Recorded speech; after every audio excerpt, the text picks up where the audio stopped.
दोस्तों ये तस्वीर देखकर यकीनन आपको घिन आती, मगर कई रोज तक मोहल्ले और गलियों में से गुजरते हुए बदबू से नाक सुकुड़ते हुए शर्म नहीं आता। पाकिस्तान में ईद उल अजहा सिर्फ एक मजहबी त्योहार नहीं है, बल्कि ये कौमी सतह पर एक माहौलियाती तजर्बा भी है। इस रोज पूरा मुल्क एक आर्जी ज़िबा खाना बन जाता है, जहाँ पे इंसान और जानवर दोनों नीयत से ज्यादा नीफे से काम लेते हैं। और गली मोहल्लों में जब खून की छींटें पड़ती हैं तो फरिश्ते कलम रखकर ये सोचते होंगे कि सवाब लिखें या फिर माहौलियाती रिपोर्ट। दोस्तों एक रिपोर्ट के मुताबिक हर साल पाकिस्तान में तकरीबन 80 लाख जानवर कुर्बान होते हैं, जिनमें बकरे, दुम्बे, ऊंट और कभी कभार ऐसे अफराद भी शामिल होते हैं जिनके हाथ में छुरी हो मगर दिमाग में तदबीर ना हो। इन जानवरों से पैदा होने वाली आंतें खून खाने, सिरी पाए और अरफे आम में लाशें पाकिस्तान के बल्दियाती निजाम के लिए किसी करीबी अजाब से कम नहीं होती। और सिर्फ कराची जैसे शहर में 2024 की ईद पर तकरीबन एक अंदाजे के मुताबिक 1.2 लाख टन लाशें पैदा हुई। लाहौर में 70,000 टन और पेशावर में तकरीबन 40,000। और ये वो लाशें हैं जो हुकूमती अदादोशुमार में शामिल हुई, लेकिन असल तादाद इससे कहीं ज्यादा। इन लाशों को ठिकाने लगाने के लिए गवर्नमेंट हर साल बैनर्स, इश्तिहारात और फोटो सेशन तो खूब करती, मगर असल काम वही पुराना खोदा पहाड़ निकला गढ़ वाला रहता है। और चंद दिन के बाद शहर की फिजा में खुशबू ऐसे होती है जैसे किसी ने गाय के गोश्त को अर्के गुलाब में भिगोकर फ्रिज की बजाय फुटपाथ पर रख दिया हो। और अगर इस्लामाबाद की बात करें तो वहाँ पे कुछ हद तक इंतजामात बेहतर होते हैं,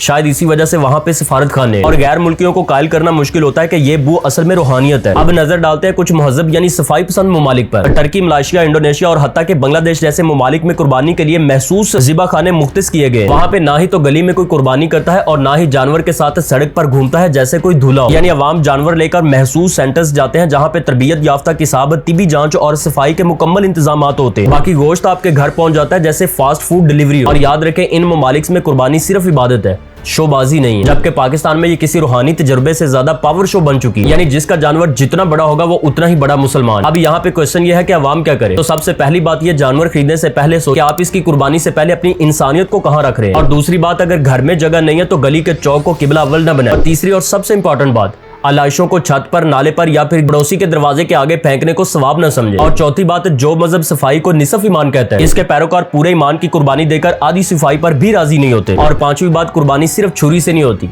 कभी अपनी अना की भी कुर्बानी दे। कभी जिद की और कभी इस गलत फहमी की कि हर साल 3 जानवर ज़िबा करके आप जन्नत में VIP दाखिले के हकदार हो जाएंगे। और जहां तक बल्दियाती इदारों का ताल्लुक है, वो हर ईद पर ऐसे सरगर्म नजर आते हैं जैसे दुनिया का सारा कचरा सिर्फ ईद के दिनों में ही पैदा होता है। हर यूनियन काउंसिल के दफ्तर के बाहर चंद रजाकार, एक चूना का बोरा और एक टेढ़ा सा बैनर होता है जिस पर लिखा होता है सफाई निसफ ईमान। और ये बैनर भी अमूमन लाशों के ढेर के पीछे लगा होता है, जिसे देखकर ईमान की नीयत भी उठने लगती है। और दूसरी तरफ हमारा नया मुकद्दस कल्चर सोशल मीडिया, यानी कुर्बानी से पहले जानवर की फोटो, कुर्बानी के दौरान छुरी की वीडियो, कुर्बानी के बाद गोश्त के ढेर के साथ सेल्फी और आखिर में एक जज्बाती पोस्ट के, ये सब अल्लाह की रजा के लिए किया, ना कि दिखावे के लिए। यानी कुर्बानी कम और इन्फ्लुएंसर्स मार्केटिंग ज्यादा। मगर सच तो यह है कि अगर कुर्बानी के इस त्योहार को हम सिर्फ गोश्त की तस्वीर की नुमाइश और बल्दिया की नाकामी के तनाजुर में देखते रहेंगे तो हम एक ऐसी रूहानी मश्क को महज माशती मश्क सितम में बदलते रहेंगे। तो यहाँ पे याद रखें, अगर आपके दरवाजे के बाहर लाशों की बू हो और दिल में अना की, तो ना मोहल्ला महफूज है और ना ही आखिरत। कुर्बानी वही है जो नफ्स की हो।